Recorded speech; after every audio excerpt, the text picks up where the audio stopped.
السلام عليكم ورحمة الله وبركاته. بلينكيا إيجا ترتي أمراتي قال لي الحمد لله نجاني.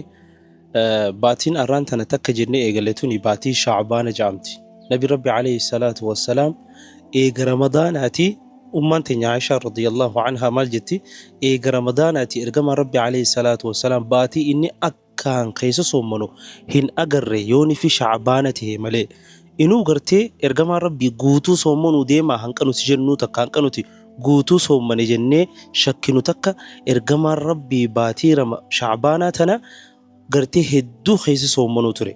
Ergamaan rabbii alayhi salaatu wassalaam 15 duraa gartee soommanuma turee jiruu isaa guutuu duba obboleeyyan kiyya. Baatiin tuni baatii keessa soommanani duba. Nabi rabbi alayhi salaatu wassalaam hadiisa Usaamaa keessatti hoggani fi gaafatame yaa ergamaa rabbii maaliif baatii tana keessa gartee soommanu guddistaa jennaan baatiin tuni baatii keessa dalagaan gabrutanii ta'amataa gama rabbii subhaanahu wa ta'aalaa ol baatu wa ana uhibbu an turfaca camalii wa ana saa'im haala ani soommana qabuun toltuun dalagaan tiyya ta'amata guutuudhaa gartee akka gama rabbii ol naa baatuun barbaade jaa ergamaa rabbii alayhi salaatu wassalaam.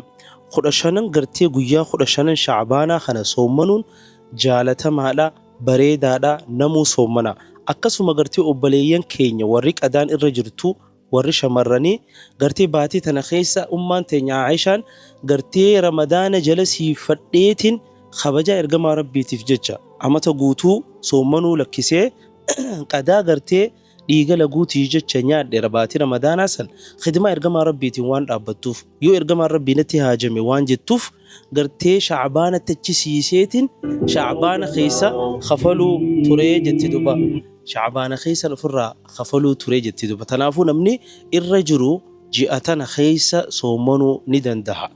Akkasuma gartee guyyaa 13 14 15 keessattuu hin dagatina.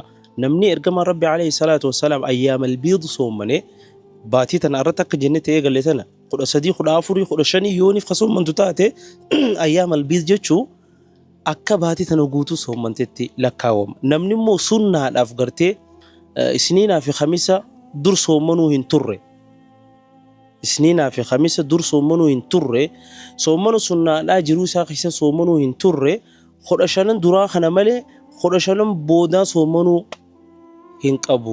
Tanaaf obboleeyyan kee ergaa tana dhageeffadhaa sheer walii godhaa warra gartee ji'a ramadaana nagayaan dhaqqabee sooma rabbiin waa taasisu. Wassalaamu alaikum warahmatullaahi wabarakaatu.